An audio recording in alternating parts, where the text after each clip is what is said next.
Assalamualaikum warahmatullahi wabarakatuh. Halo anak-anakku kelas 3 yang paling hebat. Pada kesempatan kali ini, perkenalkan nama Ibu Aziza Sukmawati atau biasa dipanggil Bu Aziza. Ibu akan menemani kalian belajar pada pagi hari ini. Sebelum memulai pembelajaran, alangkah lebih baiknya kita berdoa terlebih dahulu.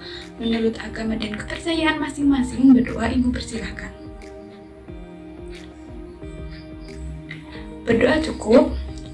Anak-anakku, walaupun pada masa pandemi seperti sekarang ini, kita tidak boleh malas belajar. Walaupun tidak berangkat ke sekolah, tapi kalian harus belajar di rumah masing-masing. Karena untuk mewujudkan cita-cita kita. Semangat anak-anakku kelas 3. Selanjutnya, saya ucapkan terima kasih banyak kepada Bapak dan Ibu yang telah menemani adik-adik dalam belajar di rumah. Nah, sebelum memulai pembelajaran, Ibu mau berikan kepada kalian 3 gambar. Nah, di sini ada gambar alat yang digunakan untuk menunjukkan waktu. Pasti kalian belum tahu kan apa saja nama-namanya. Nah, pada pembelajaran pagi ini kita akan belajar tema 3 tentang benda di sekitarku, subtema 3 perubahan wujud benda, pembelajaran ke-6. Setelah pembelajaran ini, kalian Ibu harapkan dapat mengetahui alat-alat yang digunakan untuk mengukur satuan waktu. Kemudian kalian juga akan dapat mengidentifikasi laporan hasil dari penelitian. Nah, sekarang Ibu ada contoh laporan hasil penelitian. Di sini ada beberapa urutan. Yang pertama, ada judul proyeknya, kemudian tentang proyek, meliputi hari, tanggal, kemudian lokasi pengamatan dan pengamat. Kemudian unsur selanjutnya ada cara kerja dari proyek tersebut dan ada hasilnya. Jadi jika kalian melakukan penelitian, kalian akan menghasilkan beberapa unsur dari laporan hasil penelitian ini. Kita bahas satu persatu. Pertama ada judulnya. Nah, di judul ini tertera mengamati buah apel yang telah dikupas. Nah, pengamatan ini dilakukan pada hari Selasa, tanggal 3 November 2020. Lokasi pengamatannya di rumah dan kemudian dilakukan oleh seseorang yang bernama Dimas. Cara kerja dari penelitian yang Dimas lakukan ini, yang pertama, Dimas membelah apel menjadi 2 bagian, kemudian didiamkan selama beberapa menit tanpa ditutup bagian yang telah dibuka tersebut. Dan hasilnya, setelah 30 menit, bagian warna apel yang telah dibuka atau dikupas, yang tadinya berwarna putih akan berubah menjadi warna kecoklatan.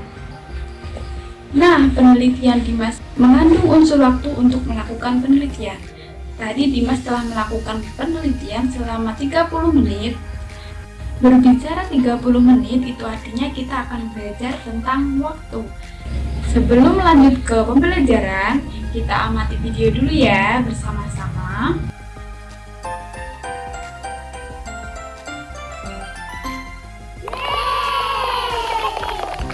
Halo adik-adik, kali ini kita akan belajar cara membaca jam. Ayo kita mulai. Jam mempunyai 12 angka, mulai dari angka 1 sampai dengan angka 12. Pada jam memiliki 2 jarum. Jarum pendek sebagai penunjuk jam dan jarum panjang sebagai penunjuk menit. Tetapi ada satu lagi jarum jam yang biasanya berbeda warna.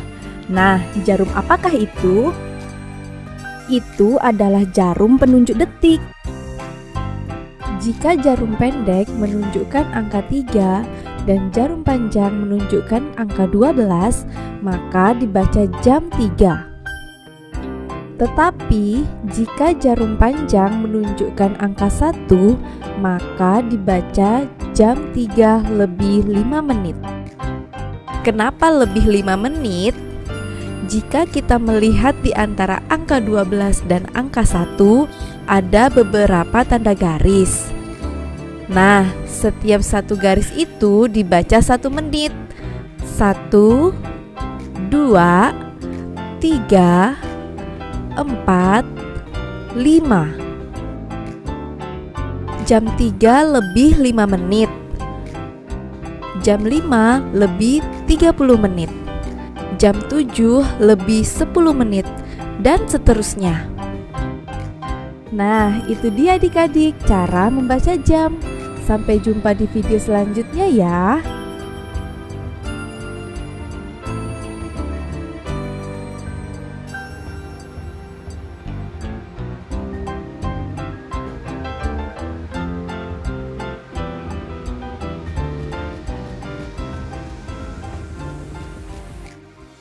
Seperti yang Ibu katakan tadi, hari ini kita akan belajar 3 macam jenis alat untuk mengukur waktu.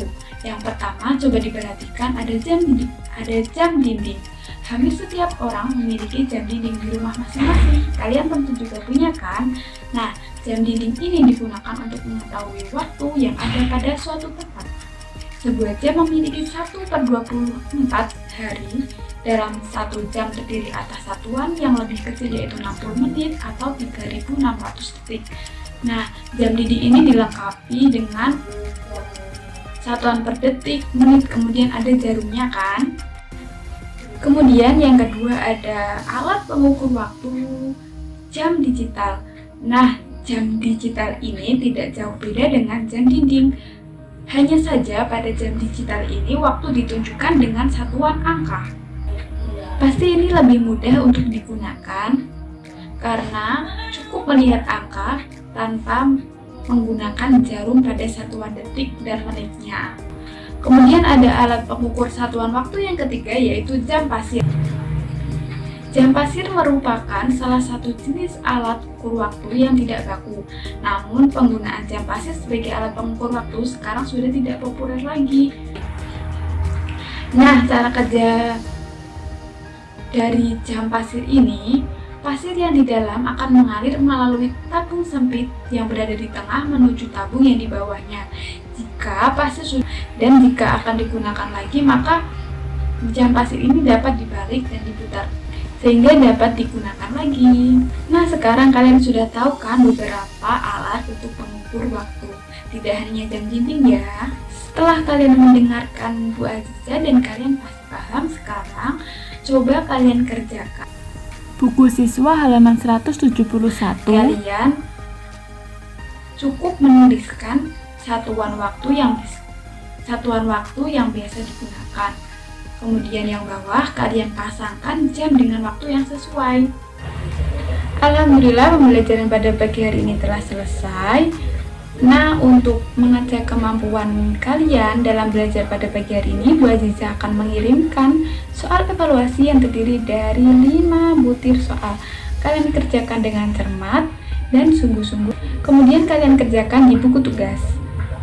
Sebelum Ibu tutup, tadi kita telah belajar tentang mengamati laporan hasil penelitian yang ada unsur-unsur laporan hasil penelitian antara lain yaitu tentang proyek, yaitu meliputi hari, tanggal, pengamat, tempat pengamatan, kemudian ada cara kerjanya dan ada hasil dari penelitian tersebut. Dan kita juga telah belajar tentang alat-alat yang digunakan untuk mengukur satuan waktu. Nah, untuk pertemuan selanjutnya kita akan melaksanakan ulangan harian. Sebelum kita tutup pembelajaran pada pagi hari ini, alangkah lebih baiknya kita berdoa terlebih dahulu agar apa yang kita pelajari pada hari ini dapat bermanfaat dan barokah. Menurut agama dan kepercayaan masing-masing, berdoa Ibu persilahkan. Berdoa cukup.